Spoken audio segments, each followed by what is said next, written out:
Stop guessing. Let's discuss a foolproof schedule for seed starting. Let's get started on a seed schedule. Now, this is a schedule that anyone can use and is based on your first and last frost date.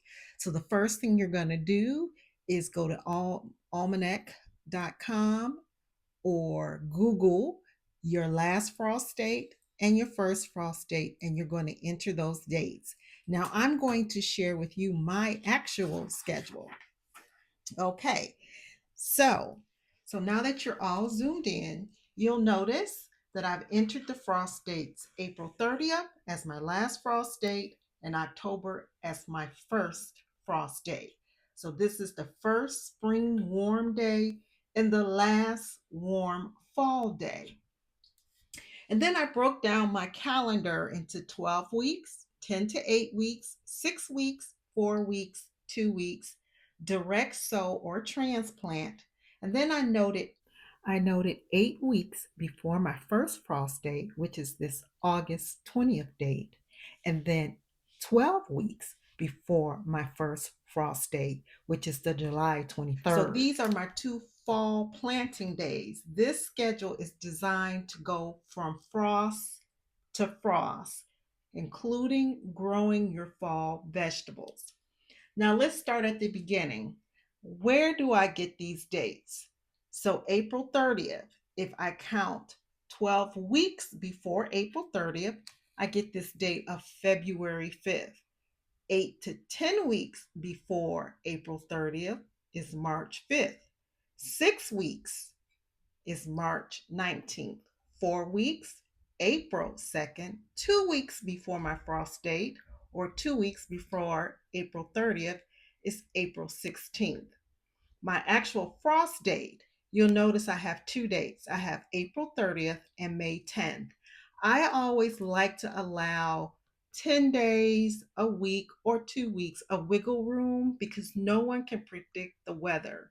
So you want to give yourself some grace. And so I have a 2 week span from April 30th to about May 10th to direct sow seeds or to plant them, to transplant them out into the yard. And then as the season progresses, I want to know my absolute last dates that I can plant something before I get a snowfall or frost. So I want to know that 8 week date, which is August 20th, which is approximately 8 weeks before October 15th. And then I want to know my 12-week day.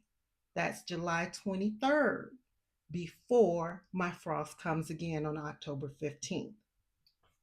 So you start off by creating a list of all the things you would like to plant.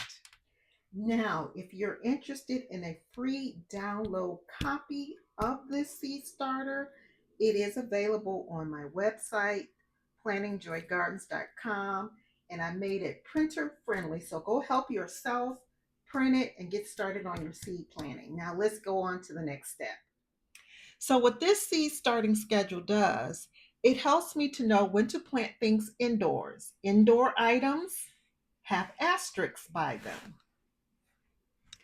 Anything without an asterisk can go right outside. And so if you look at my 4 week column, it's April 2nd. It is 4 weeks before my last frost, but these are all cold or frost tolerant plants. So they can be planted out at 4 weeks and they can sit in the soil until things are absolutely perfect, and then they will grow up on their own. Same thing at 2 weeks.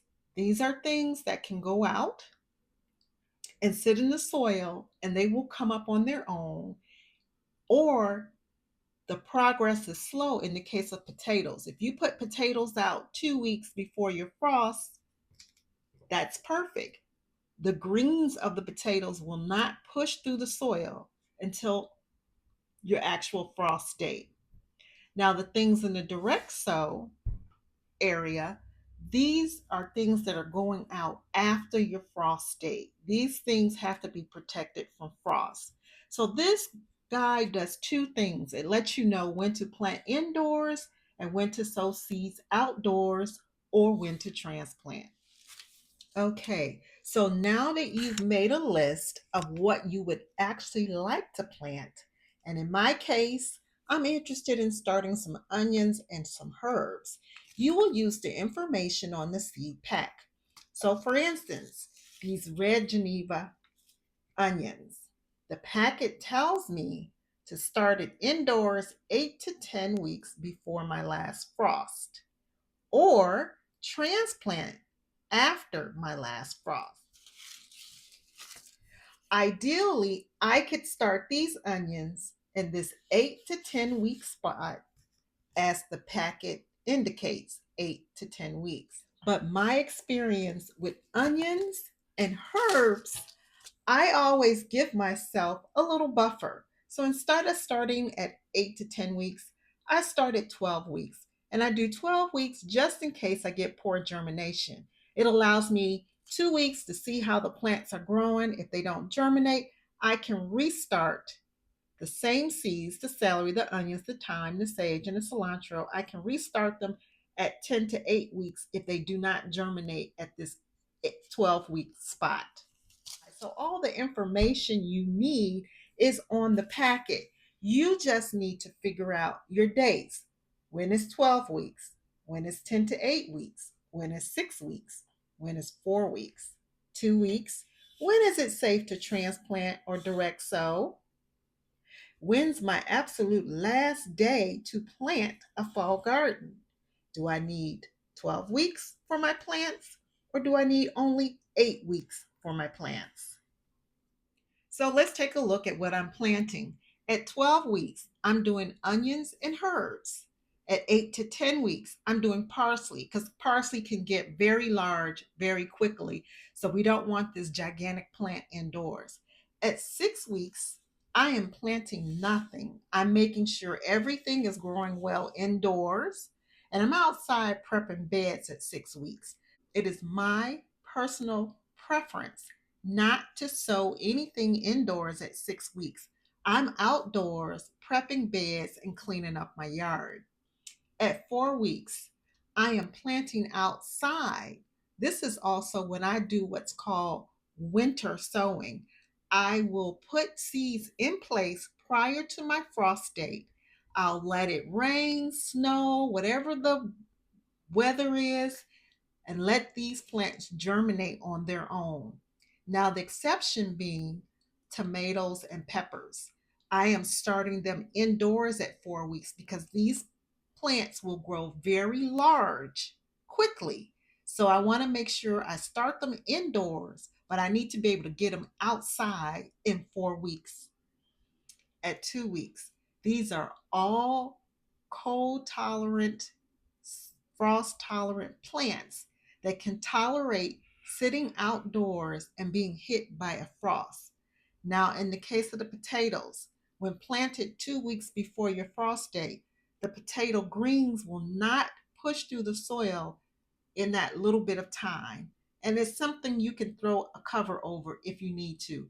But it's perfectly okay to put these plants, my kale, my pak choi, my butter crunch lettuce, my potato seeds, my mustards. It's perfectly okay to put those things out prior to my frost date. Now, this is my serious planting days. This is when I'm throwing seeds outside directly in the soil. Everything that can go out or anything that grows very large very quickly, they're going to be direct sowed after my frost date. So you notice I have 2 planting days for potatoes. That's because I want to stagger my potatoes. I don't want all of my potatoes planted all at the same time. I want to harvest a little bit at a time. So my potatoes, my green beans, my squash, my tomatoes, my peppers, my eggplants, another round of lettuce, cantaloupe, cucumbers. These are all plants that grow extremely large very quickly, with the exception of lettuce. And you'll notice that I'm constantly sowing lettuce. So I have lettuce going out at 4 weeks. I have lettuce, butter crunch lettuce, going out at 2 weeks. I have lettuce growing out at my direct sow date. And I have lettuce growing out prior to my frost coming around. So I'm constantly planting lettuce. But this is the column of plants that grow quickly but need warm weather. These can be transplants or these can be direct sow. My last column, well, these are my absolute last date for fall plantings. If I'm going to do a squash, late season squash, or I'm going to do another round of potatoes, I need to get them in the ground by July 23rd so they can mature prior to my October 15th frost date. Now, some of my leafy greens at August 20th. Well, this is the last 8 weeks prior to my frost, and most of these plants will mature in that time. So, the things that will mature in the last 8 weeks prior to my frost date are my kale, my mustards, my collard, my bok choy, my sugar peas, my lettuce, the chard, the spinach, and the turnips. All of these can tolerate a frost. All of them are fast growing and should be harvestable in 8 weeks. And there you have it, a simple seed starting schedule that can work in any part of the world because it's based on your weather and your frost days. Thank you for joining me in the garden. If anything was helpful today, please hit that like button. Also, comment and let me know if this is a useful tool for you. And as I mentioned, this is free and printable on my website. You're going to plantingjoygardens.com. Gardens ends in S. Download it. And if anything has been helpful today, hit that like button. If you need other helpful hints, check out my Easy Garden Guide and Journal. It's just the facts at a glance. So if you're interested, go ahead to my website or click on the link in the description. There's a link for the seed schedule and a link for my journal. Thank you and have an amazing day.